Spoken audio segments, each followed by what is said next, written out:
El arte de la guerra, el libro insignia del poder. La estrategia y la guerra como medio para mantener el poder. Capítulo 1. Sobre la evaluación.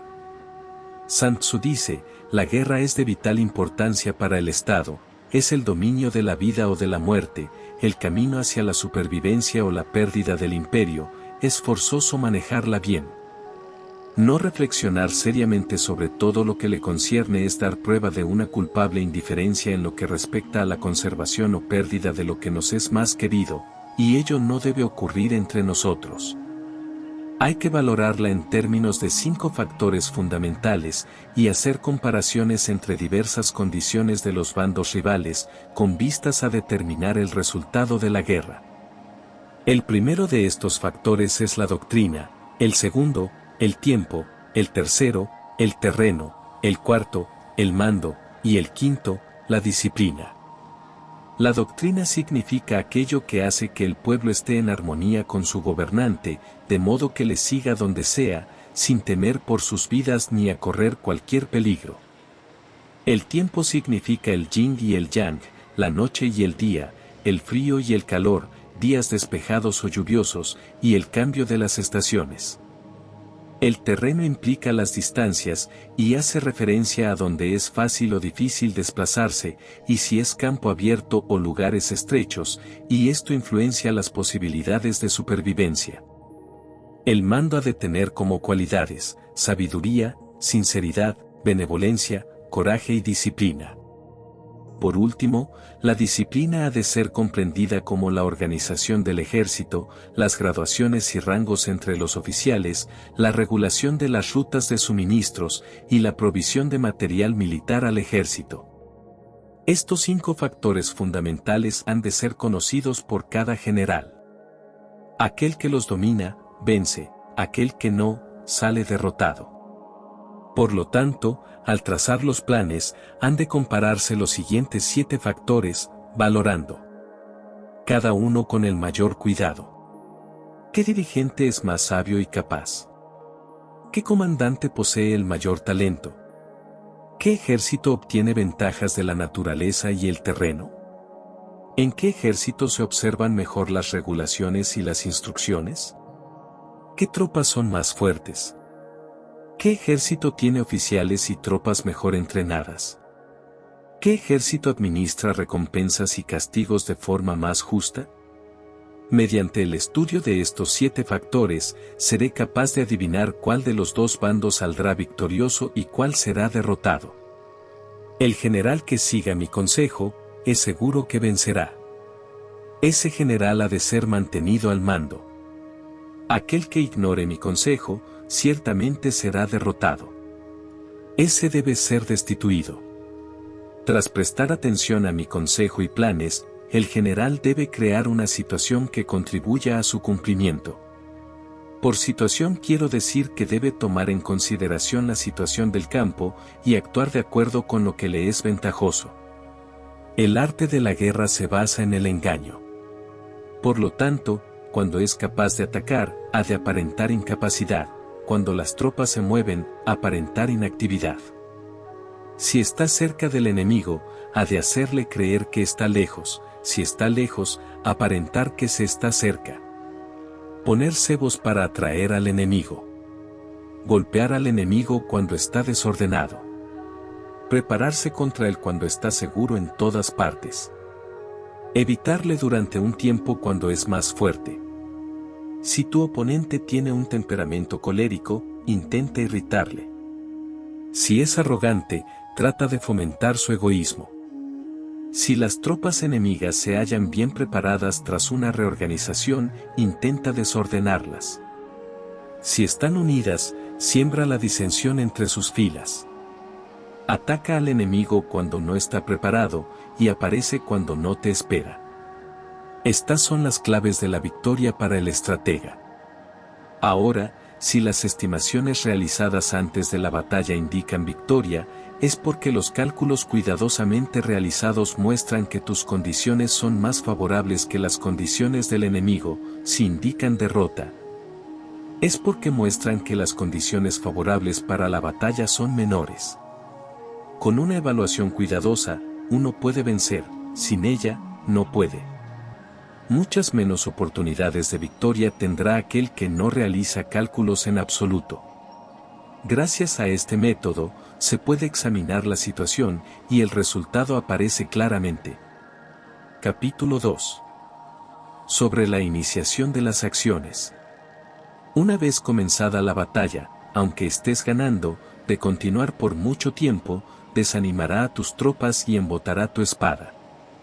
Si estás sitiando una ciudad, agotarás tus fuerzas. Si mantienes a tu ejército durante mucho tiempo en campaña, tus suministros se agotarán. Las armas son instrumentos de mala suerte, emplearlas por mucho tiempo producirá calamidades. Como se ha dicho, los que a hierro matan, a hierro mueren.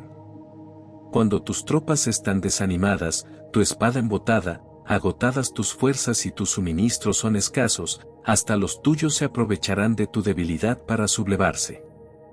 Entonces, aunque tengas consejeros sabios, al final no podrás hacer que las cosas salgan bien. Por esta causa, he oído hablar de operaciones militares que han sido torpes y repentinas, pero nunca he visto a ningún experto en el arte de la guerra que mantuviese la campaña por mucho tiempo. Nunca es beneficioso para un país dejar que una operación militar se prolongue por mucho tiempo. Como se dice comúnmente, sé rápido como el trueno que retumba antes de que hayas podido taparte los oídos, veloz como el relámpago que relumbra antes de haber podido pestañear. Por lo tanto, los que no son totalmente conscientes de la desventaja de servirse de las armas no pueden ser totalmente conscientes de las ventajas de utilizarlas. Los que utilizan los medios militares con pericia no activan a sus tropas 2 veces, ni proporcionan alimentos en 3 ocasiones, con un mismo objetivo. Esto quiere decir que no se debe movilizar al pueblo más de una vez por campaña, y que inmediatamente después de alcanzar la victoria no se debe regresar al propio país para hacer una segunda movilización. Al principio esto significa proporcionar alimentos, para las propias tropas, pero después se quitan los alimentos al enemigo. Si tomas los suministros de armas de tu propio país, pero quitas los alimentos al enemigo, puedes estar bien abastecido de armamento y de provisiones. Cuando un país se empobrece a causa de las operaciones militares, se debe al transporte de provisiones desde un lugar distante. Si las transportas desde un lugar distante, el pueblo se empobrecerá. Los que habitan cerca de donde está el ejército pueden vender sus cosechas a precios elevados, pero se acaba de este modo el bienestar de la mayoría de la población. Cuando se transportan las provisiones muy lejos, la gente se arruina a causa del alto costo. En los mercados cercanos al ejército, los precios de las mercancías se aumentan. Por lo tanto, las largas campañas militares constituyen una lacra para el país. Cuando se agotan los recursos, los impuestos se recaudan bajo presión. Cuando el poder y los recursos se han agotado, se arruina el propio país. Se priva al pueblo de gran parte de su presupuesto, mientras que los gastos del gobierno para armamento se elevan. Los habitantes constituyen la base de un país, los alimentos son la felicidad del pueblo. El príncipe debe respetar este hecho y ser sobrio y austero en sus gastos públicos. En consecuencia, un general inteligente lucha por desproveer al enemigo de sus alimentos. Cada porción de alimentos tomados al enemigo equivale a 20 que te suministras a ti mismo. Así pues, lo que arrasa al enemigo es la imprudencia, y la motivación de los tuyos en asumir los beneficios de los adversarios. Cuando recompenses a tus hombres con los beneficios que ostentaban los adversarios, los harás luchar por propia iniciativa, y así podrás tomar el poder y la influencia que tenía el enemigo. Es por esto por lo que se dice que donde hay grandes recompensas hay hombres valientes. Por consiguiente, en una batalla de carros, recompensa primero al que tome al menos 10 carros. Si recompensas a todo el mundo, no habrá suficiente para todos. Así pues, ofrece una recompensa a un soldado para animar a todos los demás. Cambia sus colores, de los soldados enemigos hechos prisioneros, utilízalos mezclados con los tuyos. Trata bien a los soldados y préstales atención. Los soldados prisioneros deben ser bien tratados, para conseguir que en el futuro luchen para ti. A esto se llama vencer al adversario e incrementar por añadidura tus propias fuerzas. Si utilizas al enemigo para derrotar al enemigo, serás poderoso en cualquier lugar a donde vayas. Así pues, lo más importante en una operación militar es la victoria y no la persistencia. Esta última no es beneficiosa. Un ejército es como el fuego, si no lo apagas, se consumirá por sí mismo. Por lo tanto, sabemos que el que está a la cabeza del ejército está a cargo de las vidas de los habitantes y de la seguridad de la nación. Capítulo 3. Sobre las proposiciones de la victoria y la derrota. Como regla general, es mejor conservar a un enemigo intacto que destruirlo. Capturar a sus soldados para conquistarlos y dominas a sus jefes.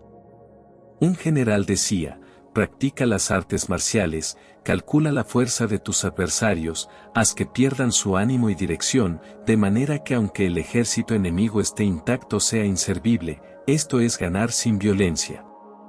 Si destruyes al ejército enemigo y matas a sus generales, asaltas sus defensas disparando, reúnes a una muchedumbre y usurpas un territorio, todo esto es ganar por la fuerza. Por esto, los que ganan todas las batallas no son realmente profesionales, los que consiguen que se rindan impotentes los ejércitos ajenos sin luchar son los mejores maestros del arte de la guerra. Los guerreros superiores atacan mientras los enemigos están proyectando sus planes. Luego deshacen sus alianzas. Por eso, un gran emperador decía: el que lucha por la victoria frente a espadas desnudas no es un buen general. La peor táctica es atacar a una ciudad. Asediar, acorralar a una ciudad solo se lleva a cabo como último recurso. Emplea no menos de 3 meses en preparar tus artefactos y otros 3 para coordinar los recursos para tu asedio. Nunca se debe atacar por cólera y con prisas. Es aconsejable tomarse tiempo en la planificación y coordinación del plan. Por lo tanto, un verdadero maestro de las artes marciales vence a otras fuerzas enemigas sin batalla, conquista otras ciudades sin asediarlas y destruye a otros ejércitos sin emplear mucho tiempo. Un maestro experto en las artes marciales deshace los planes de los enemigos, estropea sus relaciones y alianzas, le corta los suministros o bloquea su camino, venciendo mediante estas tácticas sin necesidad de luchar. Es imprescindible luchar contra todas las facciones enemigas para obtener una victoria completa, de manera que su ejército no quede acuartelado y el beneficio sea total. Esta es la ley del asedio estratégico. La victoria completa se produce cuando el ejército no lucha, la ciudad no es asediada, la destrucción no se prolonga durante mucho tiempo, y en cada caso el enemigo es vencido por el empleo de la estrategia. Así pues, la regla de la utilización de la fuerza es la siguiente: si tus fuerzas son 10 veces superiores a las del adversario, rodéalo; si son 5 veces superiores, atácalo; si son 2 veces superiores, divídelo. Si tus fuerzas son iguales en número, lucha si te es posible. Si tus fuerzas son inferiores, mantente continuamente en guardia, pues el más pequeño fallo te acarrearía las peores consecuencias. Trata de mantenerte al abrigo y evita en lo posible un enfrentamiento abierto con él. La prudencia y la firmeza de un pequeño número de personas pueden llegar a cansar y a dominar incluso a numerosos ejércitos.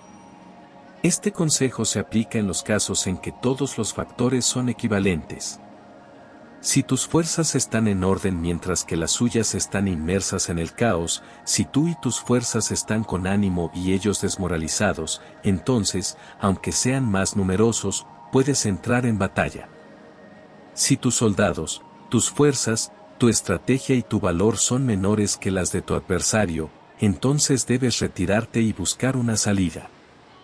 En consecuencia, si el bando más pequeño es obstinado, cae prisionero del bando más grande. Esto quiere decir que si un pequeño ejército no hace una valoración adecuada de su poder y se atreve a enemistarse con una gran potencia, por mucho que su defensa sea firme, inevitablemente se convertirá en conquistado. Si no puedes ser fuerte, pero tampoco sabes ser débil, serás derrotado. Los generales son servidores del pueblo. Cuando su servicio es completo, el pueblo es fuerte. Cuando su servicio es defectuoso, el pueblo es débil. Así pues, existen tres maneras en las que un príncipe lleva al ejército al desastre. Cuando un príncipe, ignorando los hechos, ordena avanzar a sus ejércitos o retirarse cuando no deben hacerlo, a esto se le llama inmovilizar al ejército. Cuando un príncipe ignora los asuntos militares, pero comparte en pie de igualdad el mando del ejército, los soldados acaban confusos. Cuando el príncipe ignora cómo llevar a cabo las maniobras militares, pero comparte por igual su dirección, los soldados están vacilantes. Una vez que los ejércitos están confusos y vacilantes, empiezan los problemas procedentes de los adversarios. A esto se le llama perder la victoria por trastornar el aspecto militar. Si intentas utilizar los métodos de un gobierno civil para dirigir una operación militar, la operación será confusa. Triunfan aquellos que saben cuándo luchar y cuándo no. Saben discernir cuándo utilizar muchas o pocas tropas. Tienen tropas cuyos rangos superiores e inferiores tienen el mismo objetivo. Se enfrentan con preparativos a enemigos desprevenidos. Tienen generales competentes y no limitados por sus gobiernos civiles. Estas 5 son las maneras de conocer al futuro vencedor. Hablar de que el príncipe sea el que da las órdenes en todo es como el general solicitarle permiso al príncipe para poder apagar un fuego, para cuando sea autorizado, ya no quedan sino cenizas. Si conoces a los demás y te conoces a ti mismo, ni en 100 batallas correrás peligro. Si no conoces a los demás, pero te conoces a ti mismo, perderás una batalla y ganarás otra. Si no conoces a los demás ni te conoces a ti mismo, correrás peligro en cada batalla. Capítulo 4. Sobre la medida en la disposición de los medios. Antiguamente, los guerreros expertos se hacían a sí mismos invencibles en primer lugar y después aguardaban para descubrir la vulnerabilidad de sus adversarios. Hacerte invencible significa conocerte a ti mismo, aguardar para descubrir la vulnerabilidad del adversario significa conocer a los demás. La invencibilidad está en uno mismo, la vulnerabilidad en el adversario. Por esto, los guerreros expertos pueden ser invencibles, pero no pueden hacer que sus adversarios sean vulnerables. Si los adversarios no tienen orden de batalla sobre el que informarse, ni negligencias o fallos de los que aprovecharse, ¿cómo puedes vencerlos aunque estén bien pertrechados? Por esto es por lo que se dice que la victoria puede ser percibida, pero no fabricada. La invencibilidad es una cuestión de defensa, la vulnerabilidad, una cuestión de ataque. Mientras no hayas observado vulnerabilidades en el orden de batalla de los adversarios, oculta tu propia formación de ataque y prepárate para ser invencible, con la finalidad de preservarte. Cuando los adversarios tienen órdenes de batalla vulnerables, es el momento de salir a atacarlos. La defensa es para tiempos de escasez, el ataque para tiempos de abundancia. Los expertos en defensa se esconden en las profundidades de la tierra. Los expertos en maniobras de ataque se esconden en las más elevadas alturas del cielo. De esta manera pueden protegerse y lograr la victoria total. En situaciones de defensa, acalláis las voces y borráis las huellas, escondidos como fantasmas y espíritus bajo tierra, invisibles para todo el mundo. En situaciones de ataque, vuestro movimiento es rápido y vuestro grito fulgurante, veloz como el trueno y el relámpago, para los que no se puede uno preparar, aunque vengan del cielo. Prever la victoria cuando cualquiera la puede conocer no constituye verdadera destreza. Todo el mundo elogia la victoria ganada en batalla, pero esa victoria no es realmente tan buena. Todo el mundo elogia la victoria en la batalla, pero lo verdaderamente deseable es poder ver el mundo de lo sutil y darte cuenta del mundo de lo oculto, hasta el punto de ser capaz de alcanzar la victoria donde no existe forma. No se requiere mucha fuerza para levantar un cabello, no es necesario tener una vista aguda para ver el sol y la luna, ni se necesita tener mucho oído para escuchar el retumbar del trueno. Lo que todo el mundo conoce no se llama sabiduría, la victoria sobre los demás obtenida por medio de la batalla no se considera una buena victoria. En la antigüedad, los que eran conocidos como buenos guerreros vencían cuando era fácil vencer. Si solo eres capaz de asegurar la victoria tras enfrentarte a un adversario en un conflicto armado, esa victoria es una dura victoria. Si eres capaz de ver lo sutil y de darte cuenta de lo oculto, irrumpiendo antes del orden de batalla, la victoria así obtenida es una victoria fácil. En consecuencia, las victorias de los buenos guerreros no destacan por su inteligencia o su bravura. Así pues, las victorias que ganan en batalla no son debidas a la suerte. Sus victorias no son casualidades, sino que son debidas a haberse situado previamente en posición de poder ganar con seguridad, imponiéndose sobre los que ya han perdido de antemano. La gran sabiduría no es algo obvio, el mérito grande no se anuncia.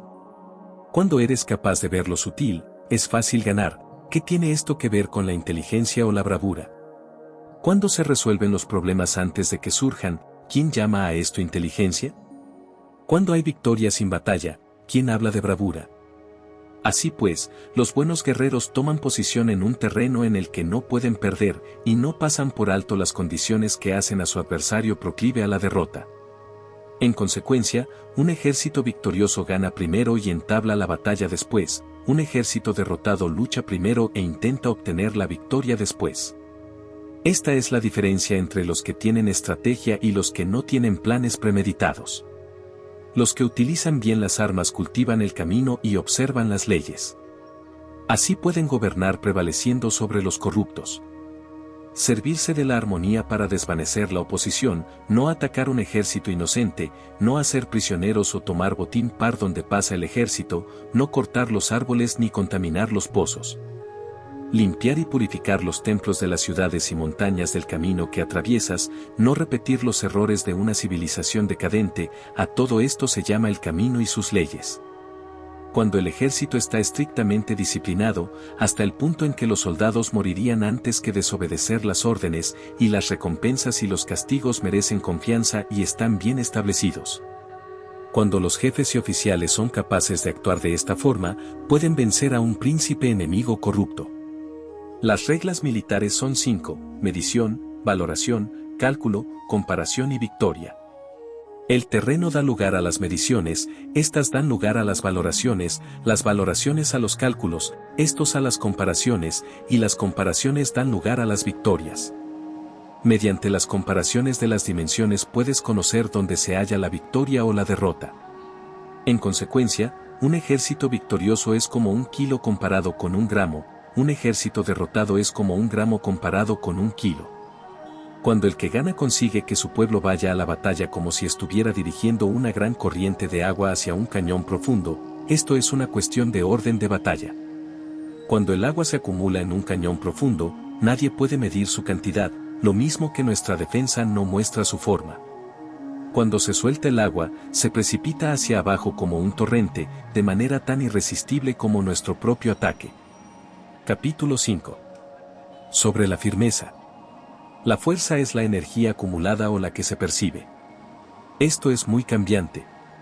Los expertos son capaces de vencer al enemigo creando una percepción favorable en ellos, así obtener la victoria sin necesidad de ejercer su fuerza.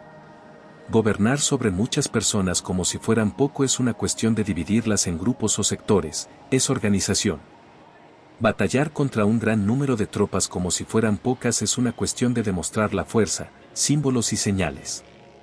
Se refiere a lograr una percepción de fuerza y poder en la oposición.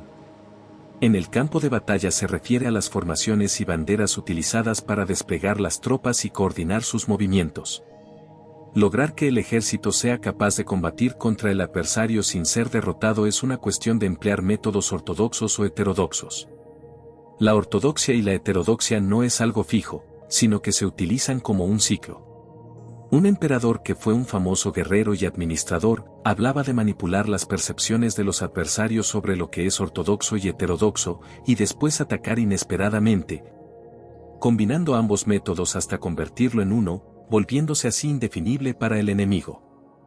Que el efecto de las fuerzas sea como el de piedras arrojadas sobre huevos, es una cuestión de lleno y vacío. Cuando induces a los adversarios a atacarte en tu territorio, su fuerza siempre está vacía, en desventaja, mientras que no compitas en lo que son los mejores, tu fuerza siempre estará llena. Atacar con lo vacío contra lo lleno es como arrojar piedras sobre huevos, de seguro se rompen. Cuando se entabla una batalla de manera directa, la victoria se gana por sorpresa. El ataque directo es ortodoxo. El ataque indirecto es heterodoxo. Solo hay dos clases de ataques en la batalla, el extraordinario por sorpresa y el directo ordinario, pero sus variantes son innumerables. Lo ortodoxo y lo heterodoxo se originan recíprocamente, como un círculo sin comienzo ni fin. ¿Quién podría agotarlos? Cuando la velocidad del agua que fluye alcanza el punto en el que puede mover las piedras, esta es la fuerza directa. Cuando la velocidad y maniobrabilidad del halcón es tal que puede atacar y matar, esto es precisión. Lo mismo ocurre con los guerreros expertos. Su fuerza es rápida, su precisión certera. Su fuerza es como disparar una catapulta, su precisión es dar en el objetivo previsto y causar el efecto esperado. El desorden llega del orden, la cobardía surge del valor, la debilidad brota de la fuerza. Si quieres fingir desorden para convencer a tus adversarios y distraerlos, primero tienes que organizar el orden, porque solo entonces puedes crear un desorden artificial.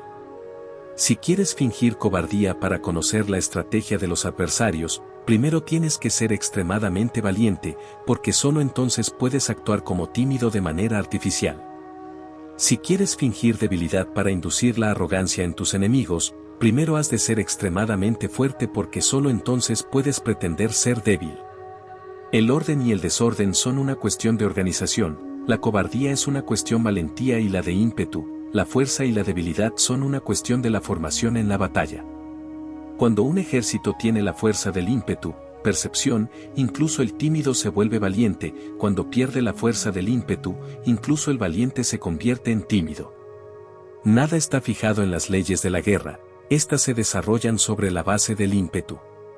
Con astucia se puede anticipar y lograr que los adversarios se convenzan a sí mismos cómo proceder y moverse, les ayuda a caminar por el camino que les traza. Hace moverse a los enemigos con la perspectiva del triunfo, para que caigan en la emboscada. Los buenos guerreros buscan la efectividad en la batalla a partir de la fuerza del ímpetu, percepción, y no dependen solo de la fuerza de sus soldados. Son capaces de escoger a la mejor gente, desplegarlos adecuadamente y dejar que la fuerza del ímpetu logre sus objetivos.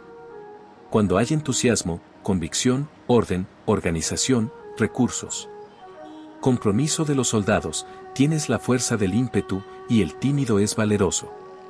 Así es posible asignar a los soldados por sus capacidades, habilidades y encomendarle deberes y responsabilidades adecuadas. El valiente puede luchar, el cuidadoso puede hacer de centinela, y el inteligente puede estudiar, analizar y comunicar. Cada cual es útil.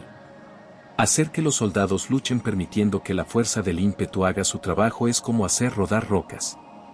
Las rocas permanecen inmóviles cuando están en un lugar plano, pero ruedan en un plano inclinado, se quedan fijas cuando son cuadradas, pero giran si son redondas. Por lo tanto, cuando se conduce a los hombres a la batalla con astucia, el impulso es como rocas redondas que se precipitan montaña abajo, esta es la fuerza que produce la victoria. Capítulo 6. Sobre lo lleno y lo vacío. Los que anticipan, se preparan y llegan primero al campo de batalla y esperan al adversario están en posición descansada, los que llegan los últimos al campo de batalla, los que improvisan y entablan la lucha quedan agotados. Los buenos guerreros hacen que los adversarios vengan a ellos, y de ningún modo se dejan atraer fuera de su fortaleza. Si haces que los adversarios vengan a ti para combatir, su fuerza estará siempre vacía. Si no sales a combatir, tu fuerza estará siempre llena. Este es el arte de vaciar a los demás y de llenarte a ti mismo. Lo que impulsa a los adversarios a venir hacia ti por propia decisión es la perspectiva de ganar. Lo que desanima a los adversarios de ir hacia ti es la probabilidad de sufrir daños. Cuando los adversarios están en posición favorable, debes cansarlos. Cuando están bien alimentados, cortar los suministros. Cuando están descansando, hacer que se pongan en movimiento.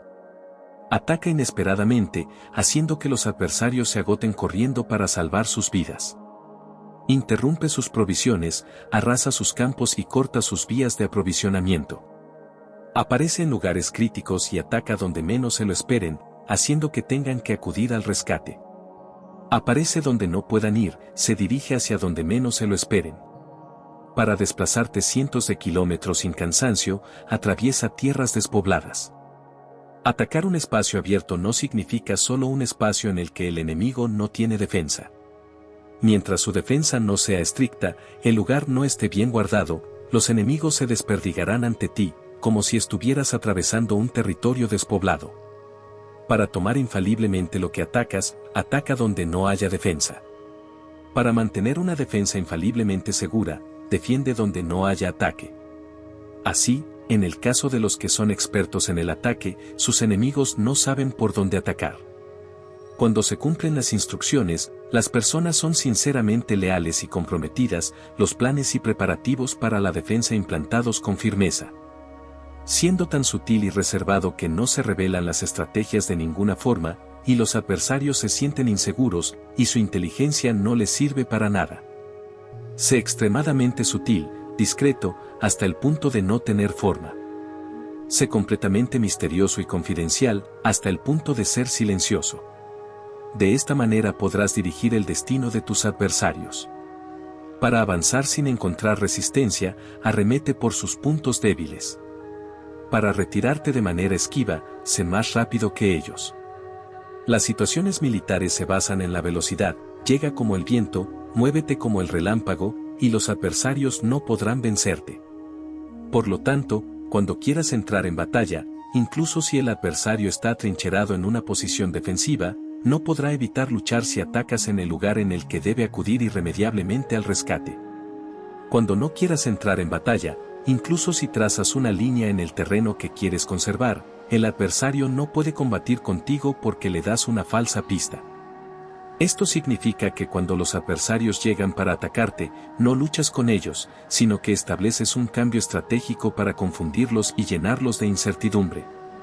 Por consiguiente, cuando induces a otros a efectuar una formación, mientras que tú mismo permaneces sin forma, estás concentrado, mientras que tu adversario está dividido. Haz que los adversarios vean como extraordinario lo que es ordinario para ti, haz que vean como ordinario lo que es extraordinario para ti. Esto es inducir al enemigo a efectuar una formación. Una vez vista la formación del adversario, concentras tus tropas contra él. Como tu formación no está a la vista, el adversario dividirá cegaramente sus fuerzas. Cuando estás concentrado formando una sola fuerza, mientras que el enemigo está dividido en 10, estás atacando a una concentración de 1 contra 10, así que tus fuerzas superan a las suyas. Si puedes atacar a unos pocos soldados con muchos, diezmarás el número de tus adversarios. Cuando estás fuertemente atrincherado, te has hecho fuerte tras buenas barricadas, y no dejas filtrar ninguna información sobre tus fuerzas, sal afuera sin información precisa, ataca y conquista de manera incontenible. No han de conocer dónde piensas librar la batalla, porque cuando no se conoce, el enemigo destaca muchos puestos de vigilancia. Y en el momento en el que se establecen numerosos puestos solo tienes que combatir contra pequeñas unidades. Así pues, cuando su vanguardia está preparada, su retaguardia es defectuosa, y cuando su retaguardia está preparada, su vanguardia presenta puntos débiles. Las preparaciones de su ala derecha significarán carencia en su ala izquierda. Las preparaciones por todas partes significará ser vulnerable por todas partes. Esto significa que cuando las tropas están de guardia en muchos lugares, están forzosamente desperdigadas en pequeñas unidades. Cuando se dispone de pocos soldados se está a la defensiva contra el adversario, el que dispone de muchos hace que el enemigo tenga que defenderse. Cuantas más defensas induces a adoptar a tu enemigo, más debilitado quedará. Así, si conoces el lugar y la fecha de la batalla, puedes acudir a ella aunque estés a 1000 kilómetros de distancia. Si no conoces el lugar y la fecha de la batalla, entonces tu flanco izquierdo no puede salvar al derecho, tu vanguardia no puede salvar a tu retaguardia, y tu retaguardia no puede salvar a tu vanguardia. Ni siquiera en un territorio de unas pocas docenas de kilómetros. Si tienes muchas más tropas que los demás, ¿Cómo puede ayudarte este factor para obtener la victoria? Si no conoces el lugar y la fecha de la batalla, aunque tus tropas sean más numerosas que las de ellos, ¿cómo puedes saber si vas a ganar o a perder? Así pues, se dice que la victoria puede ser creada. Si haces que los adversarios no sepan el lugar y la fecha de la batalla, siempre puedes vencer. Incluso si los enemigos son numerosos, puede hacerse que no entren en combate. Por tanto, haz tu valoración sobre ellos para averiguar sus planes y determinar qué estrategia puede tener éxito y cuál no. Incítalos a la acción para descubrir cuál es el esquema general de sus movimientos y descansa. Haz algo por o en contra de ellos para su atención, de manera que puedas de ellos para descubrir sus hábitos de comportamiento de ataque y de defensa. Indúcelos a adoptar formaciones específicas para conocer sus puntos flacos.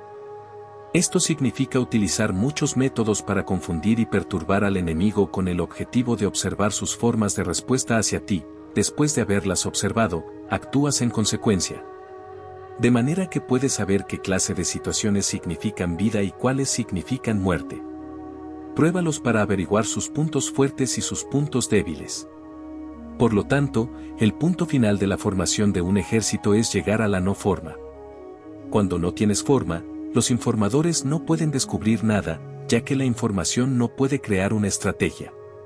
Una vez que no tienes forma perceptible, no dejas huellas que puedan ser seguidas. Los informadores no encuentran ninguna grieta por donde mirar y los que están a cargo de la planificación no pueden establecer ningún plan realizable. La victoria sobre multitudes mediante formaciones precisas debe ser desconocida por las multitudes. Todo el mundo conoce la forma mediante la que resultó vencedor, pero nadie conoce la forma mediante la que aseguró la victoria. En consecuencia, la victoria en la guerra no es repetitiva, sino que adapta su forma continuamente. Determinar los cambios apropiados significa no repetir las estrategias previas para obtener la victoria. Para lograrla, puedo adaptarme desde el principio a cualquier formación que los adversarios puedan adoptar. Las formaciones son como el agua, la naturaleza del agua es evitar lo alto e ir hacia abajo, la naturaleza de los ejércitos es evitar lo lleno y atacar lo vacío, el flujo del agua está determinado por la tierra. La victoria viene determinada por el adversario. Así pues, un ejército no tiene formación constante, lo mismo que el agua no tiene forma constante, se llama genio a la capacidad de obtener la victoria cambiando y adaptándose según el enemigo. Capítulo 7. Sobre el enfrentamiento directo e indirecto. Las autoridades civiles y después reúne y concentra a las tropas, acuartelándolas juntas. Nada es más difícil que la lucha armada. Luchar con otros cara a cara para conseguir ventajas es lo más arduo del mundo. La dificultad de la lucha armada es hacer cercanas las distancias largas y convertir los problemas en ventajas. Mientras que das la apariencia de estar muy lejos, empiezas tu camino y llegas antes que el enemigo. Por lo tanto, haces que su ruta sea larga, atrayéndole con la esperanza de ganar.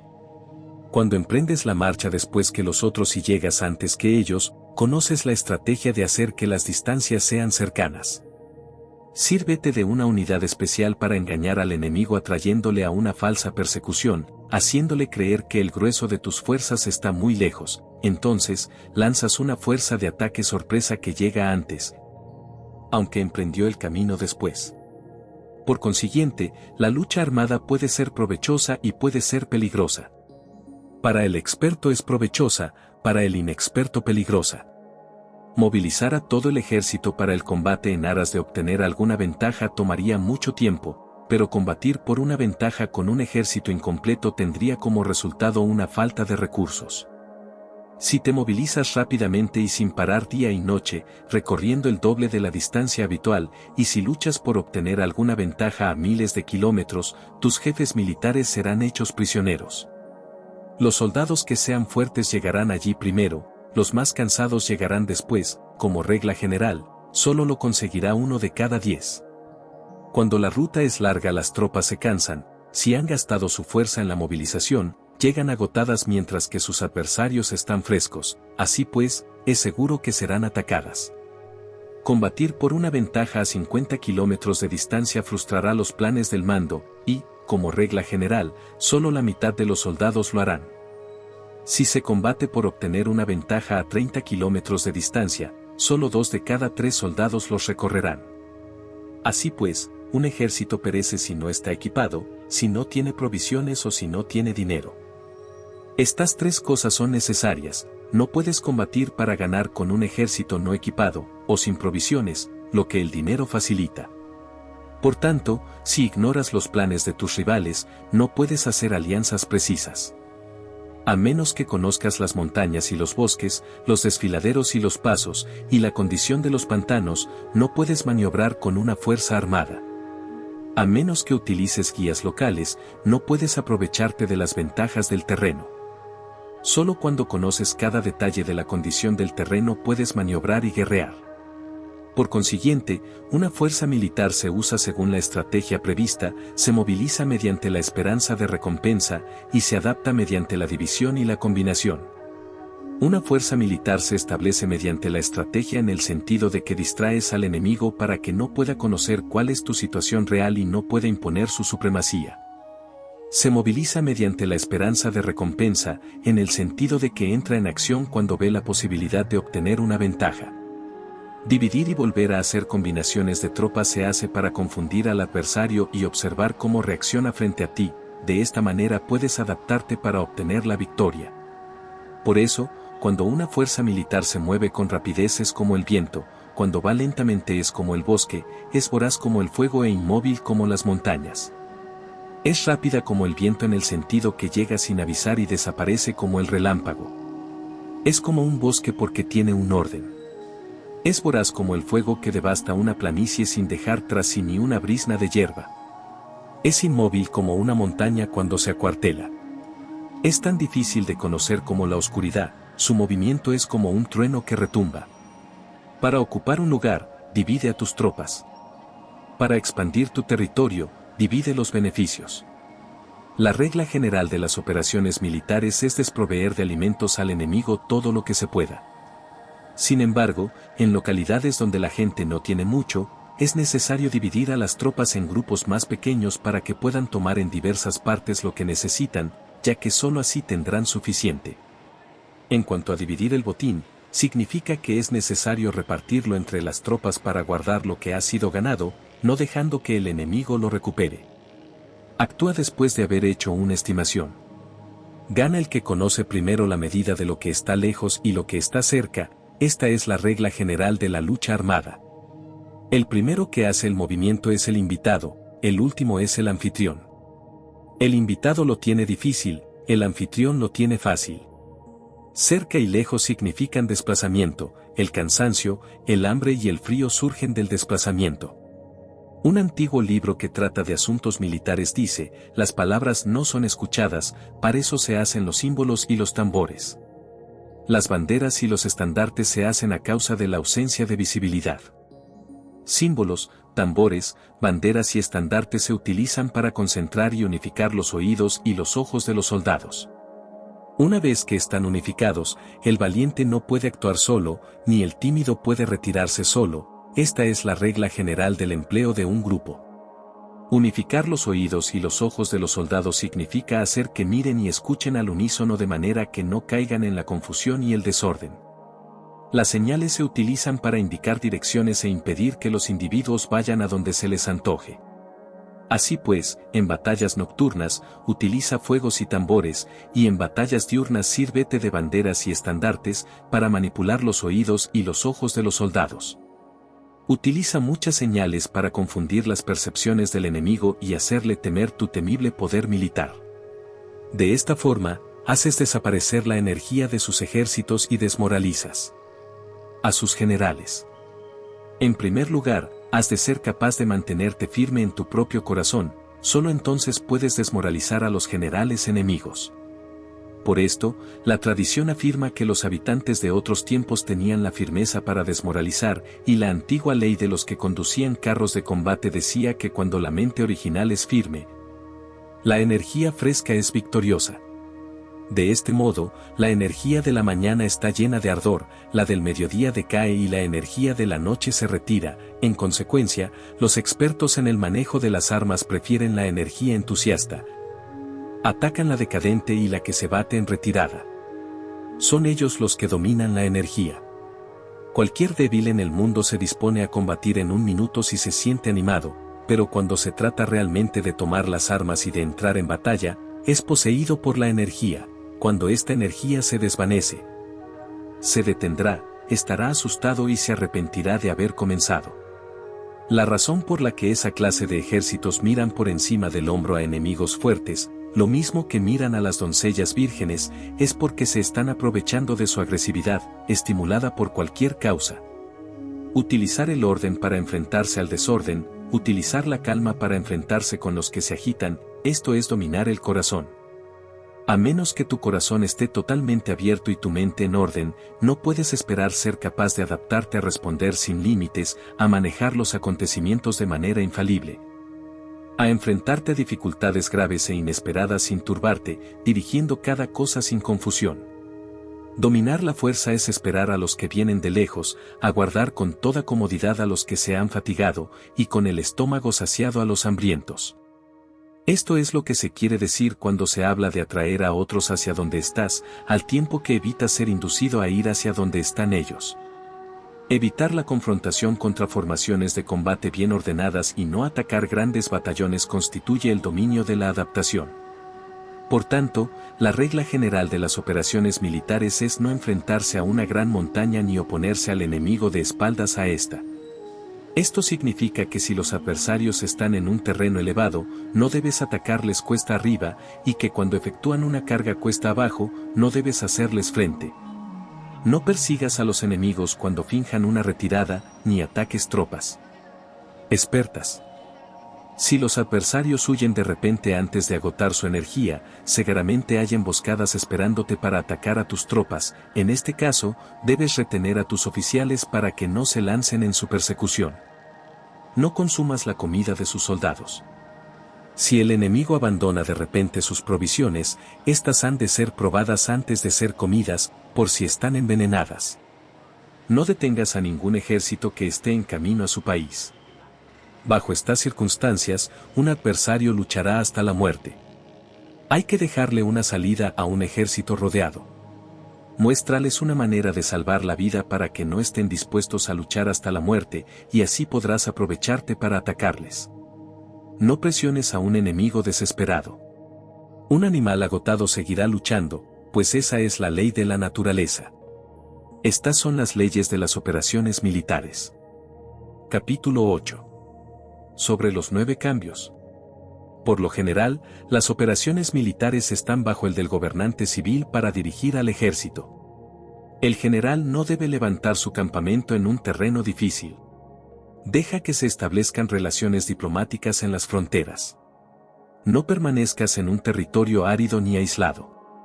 Cuando te halles en un terreno cerrado, prepara alguna estrategia y muévete. Cuando te halles en un terreno mortal, lucha.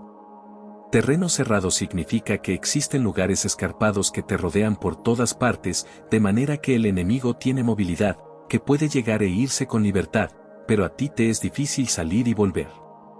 Cada ruta debe ser estudiada para que sea la mejor. Hay rutas que no debes usar, ejércitos que no han de ser atacados, ciudades que no deben ser rodeadas, terrenos sobre los que no se debe combatir, y órdenes de gobernantes civiles que no deben ser obedecidas. En consecuencia, los generales que conocen las variables posibles para aprovecharse del terreno saben cómo manejar las fuerzas armadas. Si los generales no saben cómo adaptarse de manera ventajosa, aunque conozcan la condición del terreno, no pueden aprovecharse de él. Si están al mando de ejércitos, pero ignoran las artes de la total adaptabilidad, aunque conozcan el objetivo a lograr, no pueden hacer que los soldados luchen por él. Si eres capaz de ajustar la campaña a cambiar conforme al ímpetu de las fuerzas, entonces la ventaja no cambia, y los únicos que son perjudicados son los enemigos.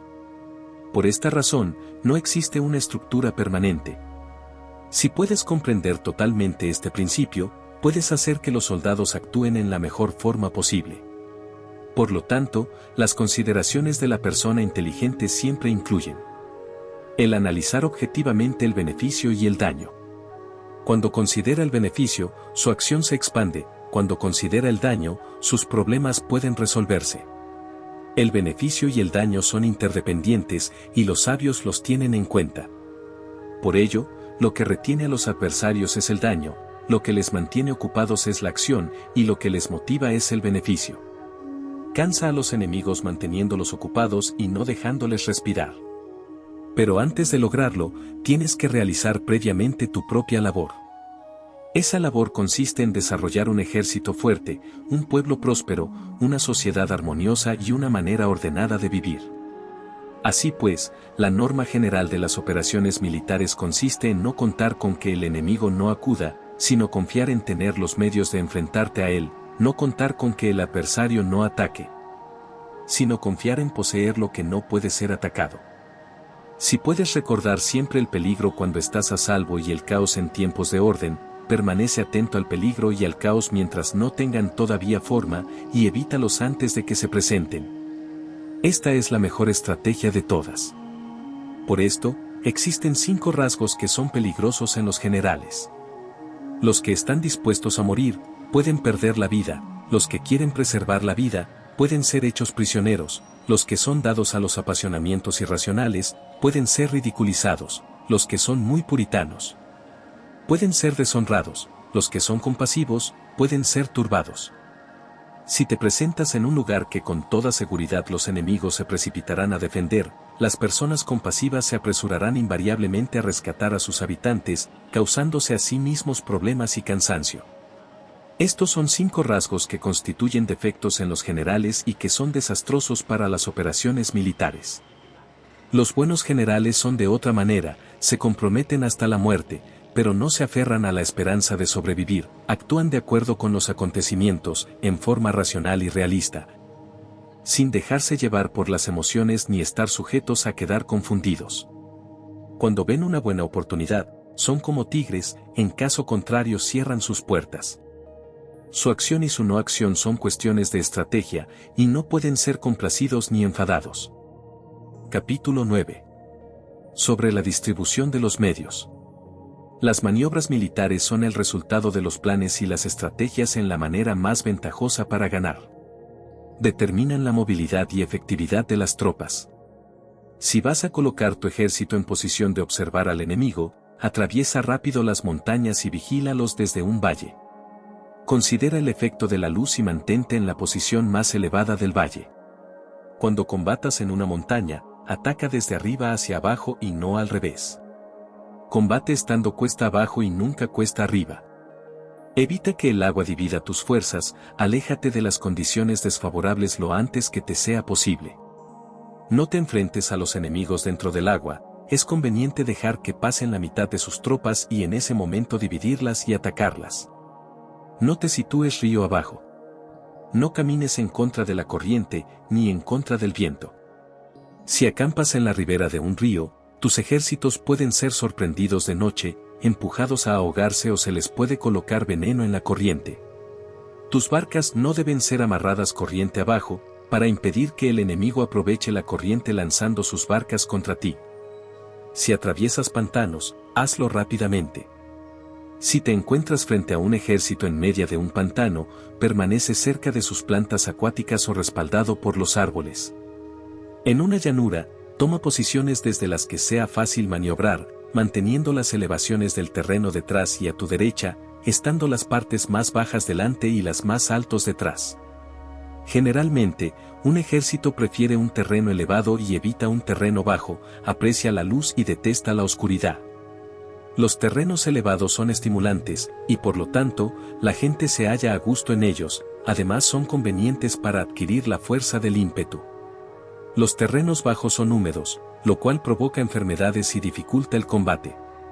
Cuida de la salud física de tus soldados con los mejores recursos disponibles. Cuando no existe la enfermedad en un ejército, se dice que éste es invencible.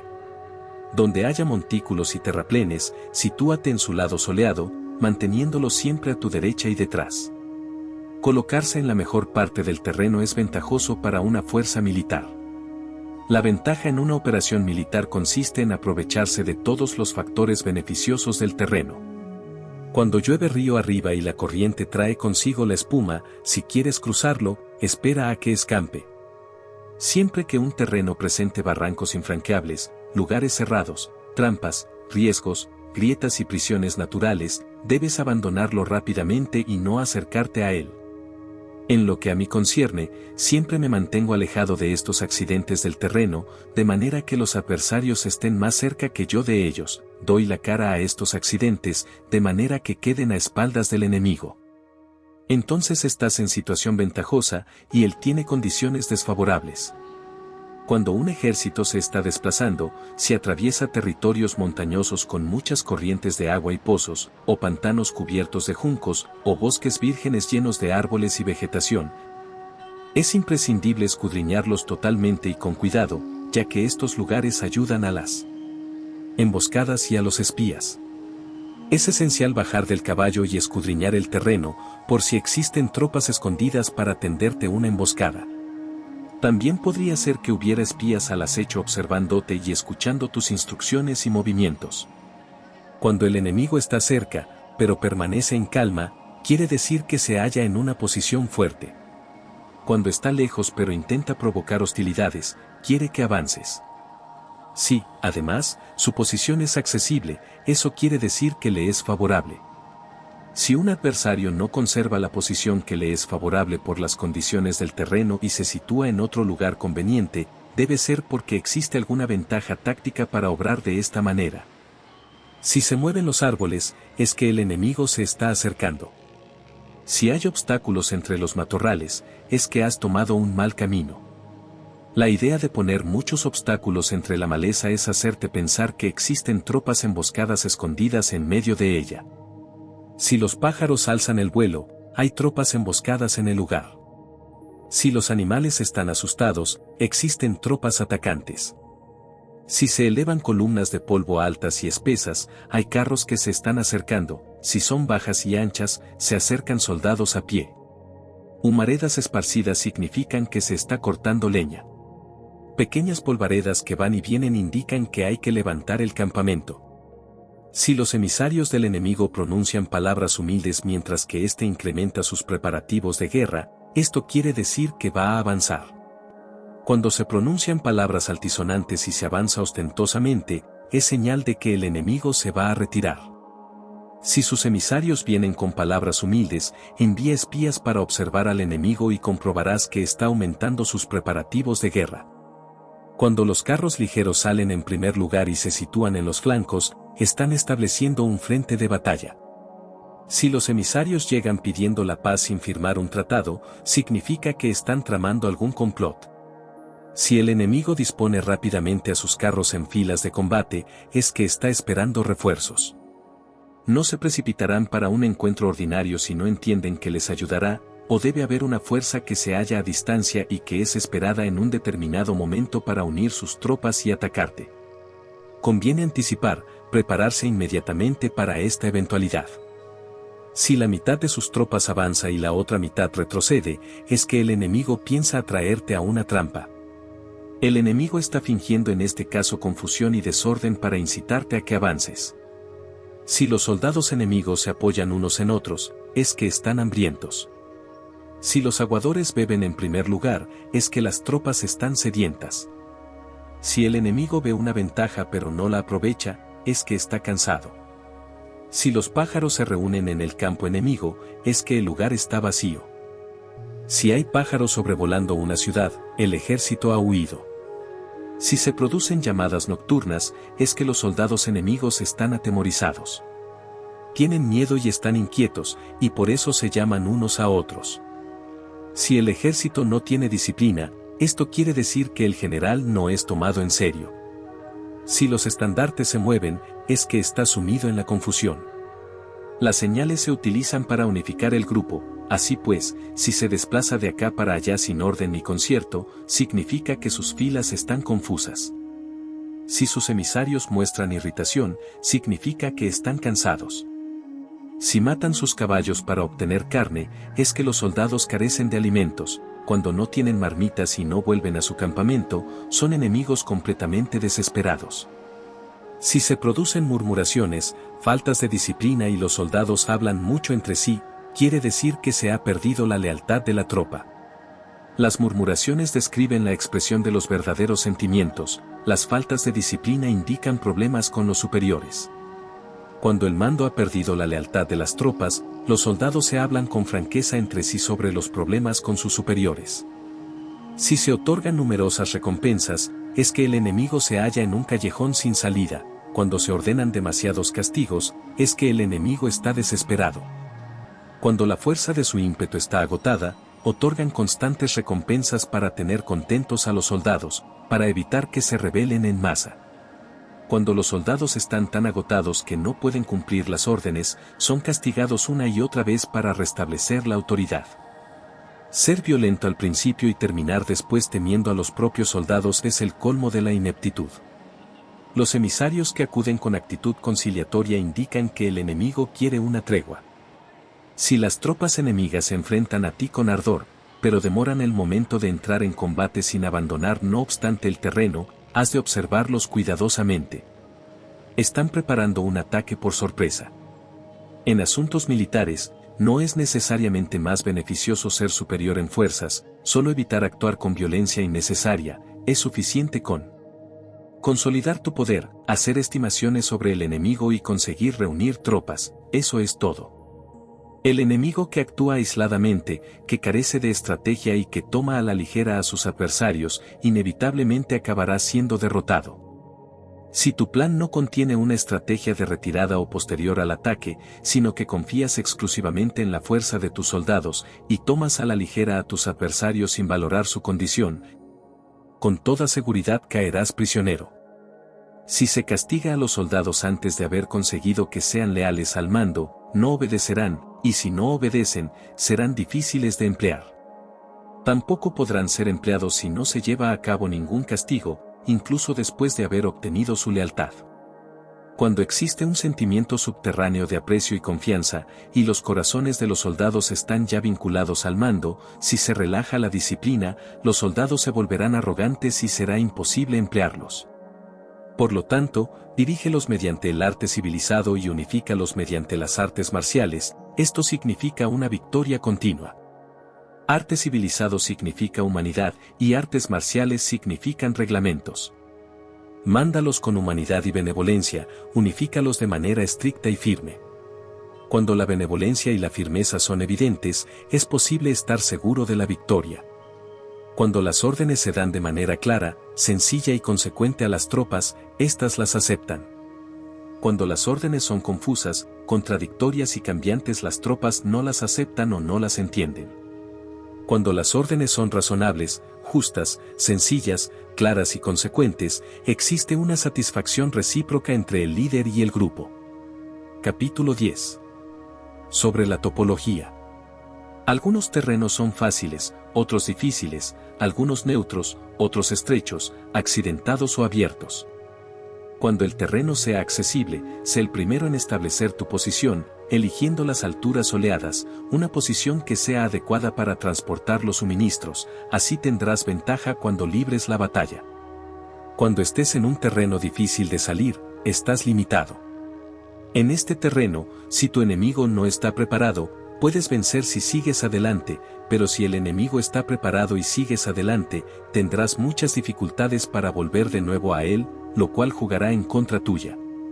Cuando es un terreno desfavorable para ambos bandos, se dice que es un terreno neutro. En un terreno neutro, incluso si el adversario te ofrece una ventaja, no te aproveches de ella, retírate, induciendo a salir a la mitad de las tropas enemigas. Y entonces caes sobre él aprovechándote de esta condición favorable. En un terreno estrecho, si eres el primero en llegar, debes ocuparlo totalmente y esperar al adversario.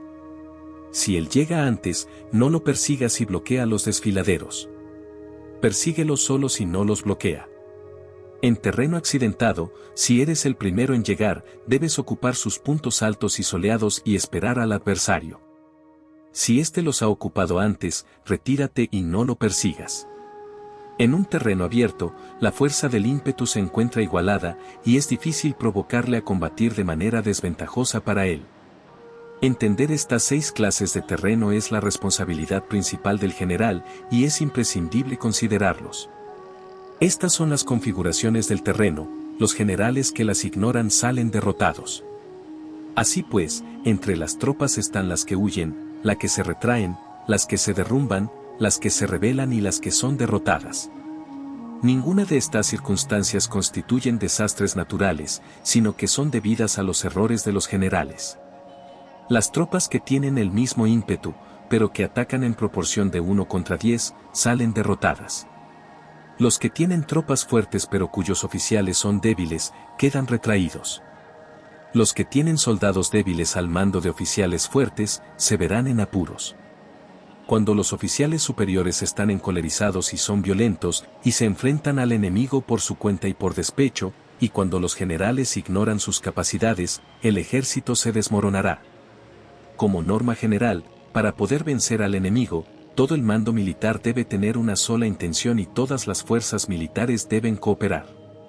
Cuando los generales son débiles y carecen de autoridad, cuando las órdenes no son claras, cuando oficiales y soldados no tienen solidez y las formaciones son anárquicas, se produce revuelta. Los generales que son derrotados son aquellos que son incapaces de calibrar a los adversarios, entran en combate con fuerzas superiores en número o mejor equipadas. Y no seleccionan a sus tropas según los niveles de preparación de las mismas. Si empleas soldados sin seleccionar a los preparados de los no preparados, a los arrojados y a los timoratos, te estás buscando tu propia derrota. Estas son las 6 maneras de ser derrotado. La comprensión de estas situaciones es la responsabilidad suprema de los generales y deben ser consideradas. La primera es no calibrar el número de fuerzas, la segunda, la ausencia de un sistema claro de recompensas y castigos, la tercera, la insuficiencia de entrenamiento, la cuarta es la pasión irracional. La quinta es la ineficacia de la ley del orden, y la sexta es el fallo de no seleccionar a los soldados fuertes y resueltos. La configuración del terreno puede ser un apoyo para el ejército, para los jefes militares, el curso de la acción adecuada es calibrar al adversario para asegurar la victoria y calcular los riesgos y las distancias. Salen vencedores los que libran batallas conociendo estos elementos, salen derrotados los que luchan ignorándolos. Por lo tanto, cuando las leyes de la guerra señalan una victoria segura es claramente apropiado entablar batalla, incluso si el gobierno ha dado órdenes de no atacar. Si las leyes de la guerra no indican una victoria segura, es adecuado no entrar en batalla, aunque el gobierno haya dado la orden de atacar. De este modo se avanza sin pretender la gloria, se ordena la retirada sin evitar la responsabilidad, con el único propósito de proteger a la población y en beneficio también del gobierno. Así se rinde un servicio valioso a la nación. Avanzar y retirarse en contra de las órdenes del gobierno no se hace por interés personal, sino para salvaguardar las vidas de la población y en auténtico beneficio del gobierno. Servidores de esta talla son muy útiles para un pueblo. Mira por tus soldados como miras por un recién nacido, así estarán dispuestos a seguirte hasta los valles más profundos. Cuida de tus soldados como cuidas de tus queridos hijos, y morirán gustosamente contigo. Pero si eres tan amable con ellos que no los puedes utilizar, si eres tan indulgente que no les puedes dar órdenes, tan informal que no puedes disciplinarlos, tus soldados serán como niños mimados y, por lo tanto, inservibles. Las recompensas no deben utilizarse solas, ni debe confiarse solamente en los castigos. En caso contrario, las tropas, como niños mimosos, se acostumbran a disfrutar o a quedar resentidas por todo. Esto es dañino y los vuelve inservibles. Si sabes que tus soldados son capaces de atacar, pero ignoras si el enemigo es invulnerable a un ataque, tienes solo la mitad de posibilidades de ganar. Si sabes que tu enemigo es vulnerable a un ataque, pero ignoras si tus soldados son capaces de atacar, solo tienes la mitad de posibilidades de ganar. Si sabes que el enemigo es vulnerable a un ataque, y tus soldados pueden llevarlo a cabo, pero ignoras si la condición del terreno es favorable para la batalla, tienes la mitad de probabilidades de vencer. Por lo tanto, los que conocen las artes marciales no pierden el tiempo cuando efectúan sus movimientos, ni se agotan cuando atacan. Debido a esto se dice que cuando te conoces a ti mismo y conoces a los demás, la victoria no es un peligro, cuando conoces el cielo y la tierra, la victoria es inagotable. Capítulo 11. Sobre las 9 clases de terreno. Conforme a las leyes de las operaciones militares, existen 9 clases de terreno. Sí. Intereses locales luchan entre sí en su propio territorio, a este se le llama terreno de dispersión. Cuando los soldados están apegados a su casa y combaten cerca de su hogar, pueden ser dispersados con facilidad. Cuando penetras en un territorio ajeno, pero no lo haces en profundidad, a este se le llama territorio ligero. Esto significa que los soldados pueden regresar fácilmente. El territorio que puede resultarte ventajoso si lo tomas, y ventajoso al enemigo si es el quien lo conquista, se llama terreno clave. Un terreno de lucha inevitable es cualquier enclave defensivo o paso estratégico. Un territorio igualmente accesible para ti y para los demás se llama terreno de comunicación. El territorio que está rodeado por 3 territorios rivales y es el primero en proporcionar libre acceso a él a todo el mundo se llama terreno de intersección. El terreno de intersección es aquel en el que convergen las principales vías de comunicación uniéndolas entre sí, sé el primero en ocuparlo, y la gente tendrá que ponerse de tu lado. Si lo obtienes, te encuentras seguro, si lo pierdes, corres peligro. Cuando penetras en profundidad en un territorio ajeno, y dejas detrás muchas ciudades y pueblos, a este terreno se le llama difícil. Es un terreno del que es difícil regresar. Cuando atraviesas montañas boscosas, desfiladeros abruptos u otros accidentes difíciles de atravesar, a esto se le llama terreno desfavorable. Cuando el acceso es estrecho y la salida es tortuosa, de manera que una pequeña unidad enemiga puede atacarte, aunque tus tropas sean más numerosas, a este se le llama terreno cercado. Si eres capaz de una gran adaptación, puedes atravesar este territorio. Si solo puedes sobrevivir en un territorio luchando con rapidez, y si es fácil morir si no lo haces, a este se le llama terreno mortal. Las tropas que se encuentran en un terreno mortal están en la misma situación que si se encontraran en una barca que se hunde o en una casa ardiendo. Así pues, no combatas en un terreno de dispersión, no te detengas en un terreno ligero, no ataques en un terreno clave, ocupado por el enemigo, no dejes que tus tropas sean divididas en un terreno de comunicación. En terrenos de intersección, establece comunicaciones, en terrenos difíciles, entra aprovisionado, en terrenos desfavorables, continúa marchando, en terrenos cercados, haz planes, en terrenos mortales, lucha. En un terreno de dispersión, los soldados pueden huir. Un terreno ligero es cuando los soldados han penetrado en territorio enemigo, pero todavía no tienen las espaldas cubiertas, por eso, sus mentes no están realmente concentradas y no están listos para la batalla. No es ventajoso atacar al enemigo en un terreno clave, lo que es ventajoso es llegar el primero a él. No debe permitirse que quede aislado el terreno de comunicación para poder servirse de las rutas de suministros. En terrenos de intersección, estarás a salvo si estableces alianzas, si las pierdes, te encontrarás en peligro. En terrenos difíciles, entrar aprovisionado significa reunir todo lo necesario para estar allí mucho tiempo. En terrenos desfavorables, ya que no puedes atrincherarte en ello, debes apresurarte a salir. En terrenos cercados, introduce tácticas sorpresivas. Si las tropas caen en un terreno mortal, todo el mundo luchará de manera espontánea. Por esto se dice, sitúa a las tropas en un terreno mortal y sobrevivirán. Los que eran antes considerados como expertos en el arte de la guerra eran capaces de hacer que el enemigo perdiera contacto entre su vanguardia y su retaguardia, la confianza entre las grandes y las pequeñas unidades. El interés recíproco para el bienestar de los diferentes rangos, el apoyo mutuo entre gobernantes y gobernados, el alistamiento de soldados y la coherencia de sus ejércitos. Estos expertos entraban en acción cuando les era ventajoso, y se retenían en caso contrario. Introducían cambios para confundir al enemigo, atacándolos aquí y allá, aterrorizándolos y sembrando en ellos la confusión, de tal manera que no les daban tiempo para hacer planes. Se podría preguntar cómo enfrentarse a fuerzas enemigas numerosas y bien organizadas que se dirigen hacia ti. La respuesta es quitarles en primer lugar algo que aprecien y después te escucharán. La rapidez de acción es el factor esencial de la condición de la fuerza militar, aprovechándose de los errores de los adversarios, desplazándose por caminos que no esperan y atacando cuando no están en guardia. Esto significa que para aprovecharse de la falta de preparación, de visión y de cautela de los adversarios, es necesario actuar con rapidez, y que si dudas, esos errores no te servirán de nada. En una invasión, por regla general, cuanto más se adentran los invasores en el territorio ajeno, más fuertes se hacen, hasta el punto de que el gobierno nativo no puede ya expulsarlos. Escoge campos fértiles, y las tropas tendrán suficiente para comer. Cuida de su salud y evita el cansancio, consolida su energía, aumenta su fuerza. Que los movimientos de tus tropas y la preparación de tus planes sean insondables. Consolida la energía más entusiasta de tus tropas, ahorra las fuerzas sobrantes, mantén en secreto tus formaciones y tus planes, permaneciendo insondable para los enemigos. Y espera a que se produzca un punto vulnerable para avanzar.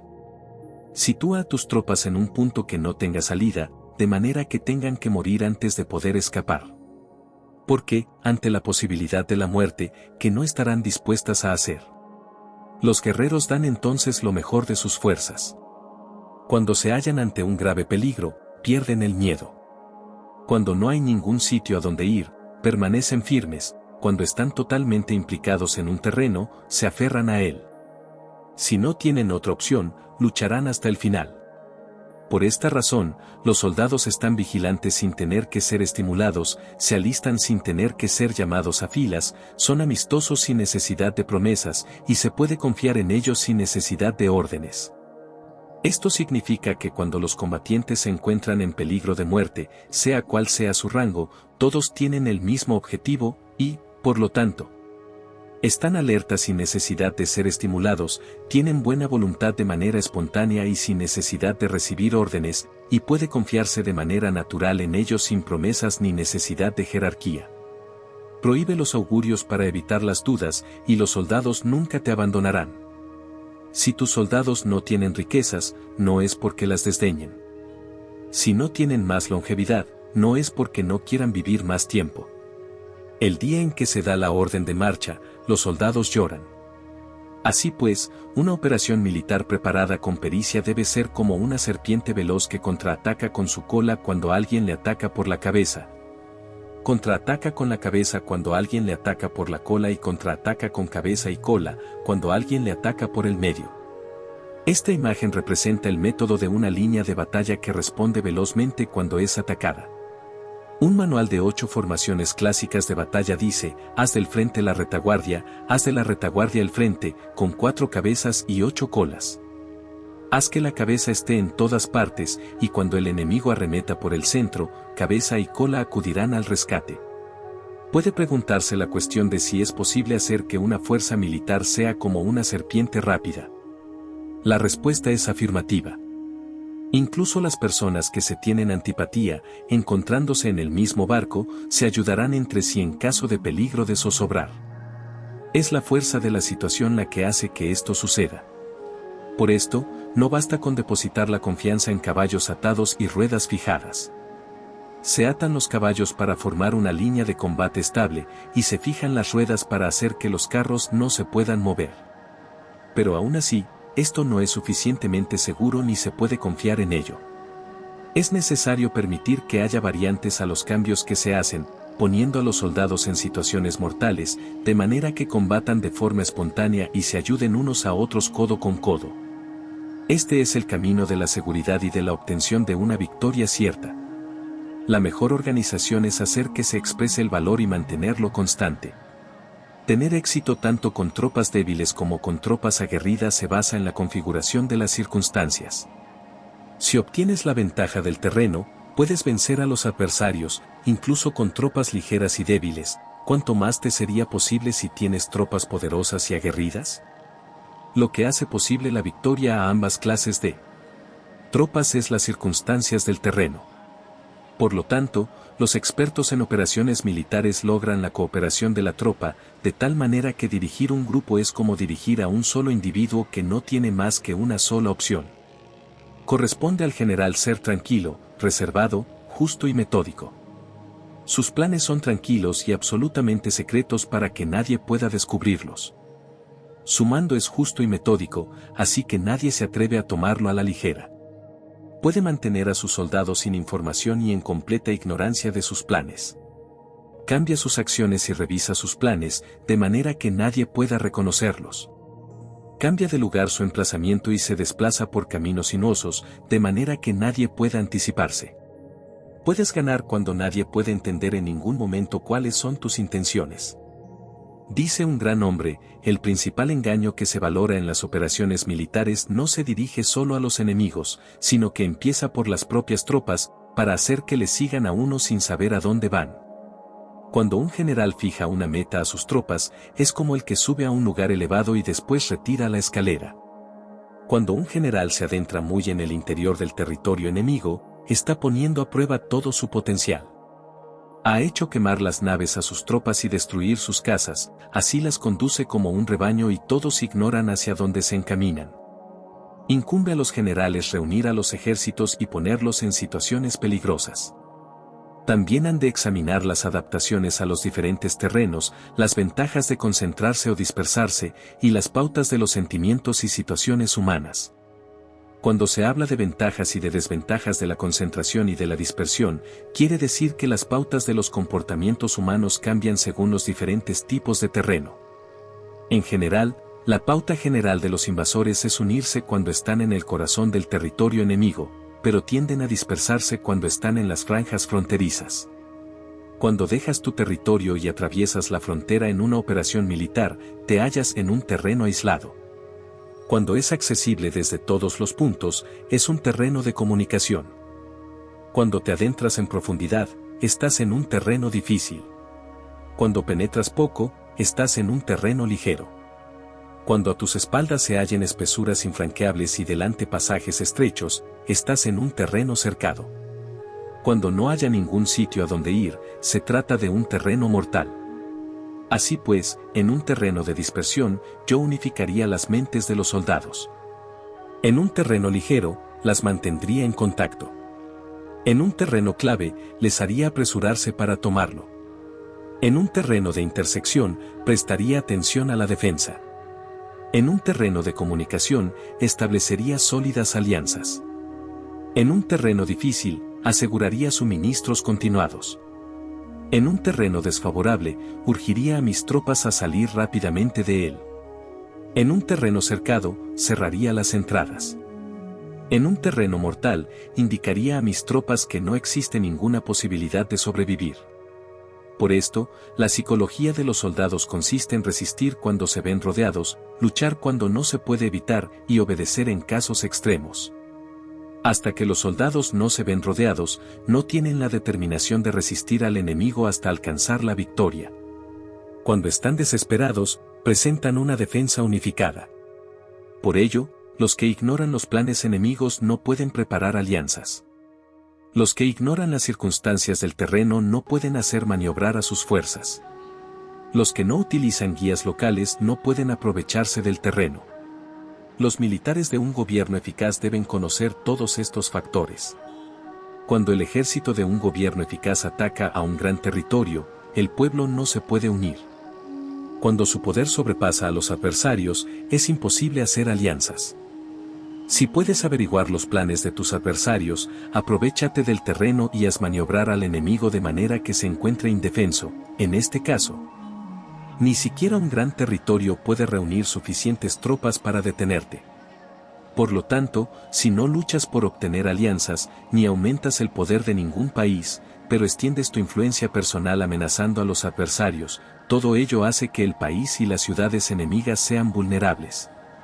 Otorga recompensas que no estén reguladas y da órdenes desacostumbradas. Considera la ventaja de otorgar recompensas que no tengan precedentes, observa cómo el enemigo hace promesas sin tener en cuenta los códigos establecidos. Maneja las tropas como si fueran una sola persona. Empléalas en tareas reales, pero no les hables. Motívalas con recompensas, pero no les comentes los perjuicios posibles. Emplea a tus soldados solo en combatir, sin comunicarles tu estrategia. Déjales conocer los beneficios que les esperan, pero no les hables de los daños potenciales. Si la verdad se filtra, tu estrategia puede hundirse. Si los soldados empiezan a preocuparse, se volverán vacilantes y temerosos. Colócalos en una situación de posible exterminio, y entonces lucharán para vivir. Ponles en peligro de muerte, y entonces sobrevivirán. Cuando las tropas afrontan peligros, son capaces de luchar para obtener la victoria. Así pues, la tarea de una operación militar es fingir acomodarse a las intenciones del enemigo. Si te concentras totalmente en este, puedes matar a su general aunque estés a kilómetros de distancia. A esto se llama cumplir el objetivo con pericia. Al principio te acomodas a sus intenciones, después matas a sus generales, esta es la pericia en el cumplimiento del objetivo. Así, el día en que se declara la guerra, se cierran las fronteras, se rompen los salvoconductos y se impide el paso de emisarios. Los asuntos se deciden rigurosamente desde que se comienza a planificar y establecer la estrategia desde la casa o cuartel general. El rigor en los cuarteles generales en la fase de planificación se refiere al mantenimiento del secreto. Cuando el enemigo ofrece oportunidades, aprovéchalas inmediatamente. Entérate primero de lo que pretende y después anticípate a él. Mantén la disciplina y adáptate al enemigo para determinar el resultado de la guerra. Así, al principio eres como una doncella y el enemigo abre sus puertas, entonces, tú eres como una liebre suelta y el enemigo no podrá expulsarte. Capítulo 12. Sobre el arte de atacar por el fuego. Existen 5 clases de ataques mediante el fuego: quemar a las personas, quemar los suministros, quemar el equipo, quemar los almacenes y quemar las armas. El uso del fuego tiene que tener una base y exige ciertos medios. Existen momentos adecuados para encender fuegos, concretamente cuando el tiempo es seco y ventoso. Normalmente, en ataques mediante el fuego es imprescindible seguir los cambios producidos por este. Cuando el fuego está dentro del campamento enemigo, prepárate rápidamente desde fuera. Si los soldados se mantienen en calma cuando el fuego se ha declarado, espera y no ataques. Cuando el fuego alcance su punto álgido, síguelo, si puedes, si no, espera. En general, el fuego se utiliza para sembrar la confusión en el enemigo y así poder atacarle. Cuando el fuego puede ser prendido en campo abierto, no esperes a hacerlo en su interior, hazlo cuando sea oportuno. Cuando el fuego sea atizado para el viento, no ataques en dirección contraria a este. No es eficaz luchar contra el ímpetu del fuego, porque el enemigo luchará en este caso hasta la muerte. Si ha soplado el viento durante el día, a la noche amainará. Un viento diurno cesará al anochecer, un viento nocturno cesará al amanecer. Los ejércitos han de saber que existen variantes de las 5 clases de ataques mediante el fuego y adaptarse a estas de manera racional. No basta saber cómo atacar a los demás con el fuego, es necesario saber cómo impedir que los demás te ataquen a ti. Así pues, la utilización del fuego para apoyar un ataque significa claridad y la utilización del agua para apoyar un ataque significa fuerza. El agua puede incomunicar, pero no puede arrasar.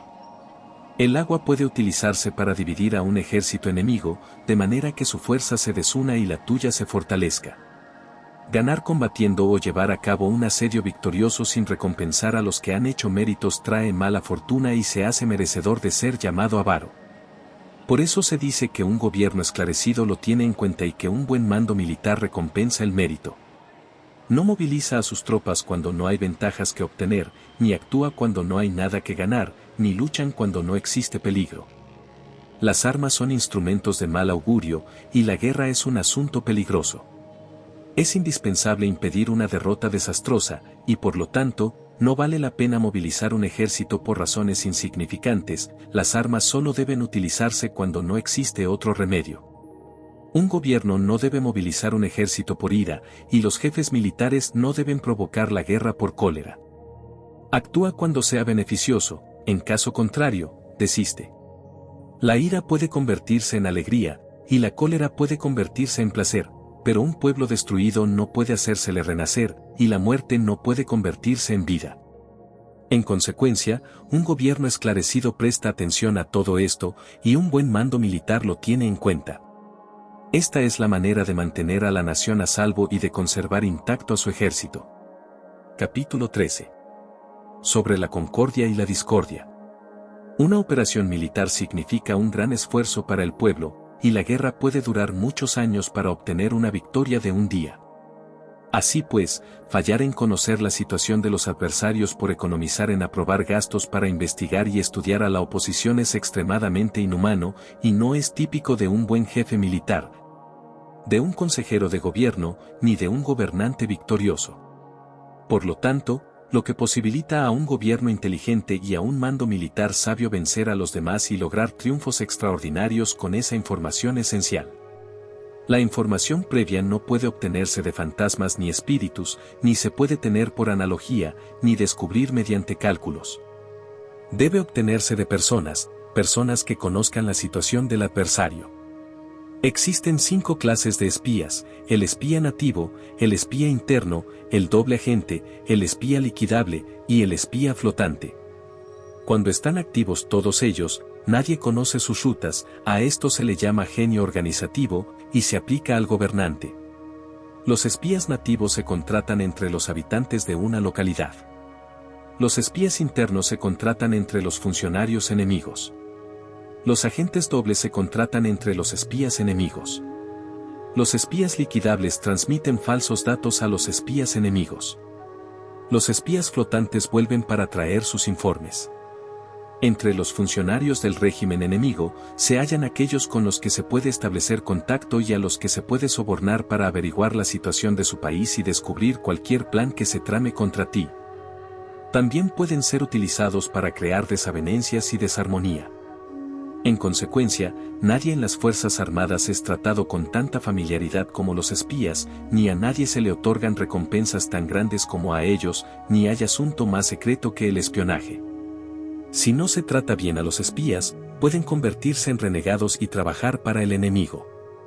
No se pueden utilizar a los espías sin sagacidad y conocimiento, no puede uno servirse de espías sin humanidad y justicia, no se puede obtener la verdad de los espías sin sutileza. Ciertamente, es un asunto muy delicado. Los espías son útiles en todas partes.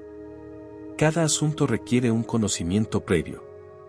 Si algún asunto de espionaje es divulgado antes de que el espía haya informado, este y el que lo haya divulgado deben eliminarse. Siempre que quieras atacar a un ejército, asediar una ciudad o atacar a una persona, has de conocer previamente la identidad de los generales que la defienden, de sus aliados, sus visitantes, sus centinelas y de sus criados. Así pues, haz que tus espías averigüen todo sobre ellos. Siempre que vayas a atacar y a combatir, debes conocer primero los talentos de los servidores del enemigo, y así puedes enfrentarte a ellos según sus capacidades. Debes buscar a agentes enemigos que hayan venido a espiarte, sobornarlos e inducirlos a pasarse a tu lado, para poder utilizarlos como agentes dobles. Con la información obtenida de esta manera, puedes encontrar espías nativos y espías internos para contratarlos. Con la información obtenida de estos, puedes fabricar información falsa sirviéndote de espías liquidables. Con la información así obtenida, puedes hacer que los espías flotantes actúen según los planes previstos. Es esencial para un gobernante conocer las 5 clases de espionaje, y este conocimiento depende de los agentes dobles, así pues, estos deben ser bien tratados. Así, solo un gobernante brillante o un general sabio que pueda utilizar a los más inteligentes para el espionaje, puede estar seguro de la victoria. El espionaje es esencial para las operaciones militares, y los ejércitos dependen de él para llevar a cabo sus acciones. No será ventajoso para el ejército actuar sin conocer la situación del enemigo, y conocer la situación del enemigo no es posible sin el espionaje.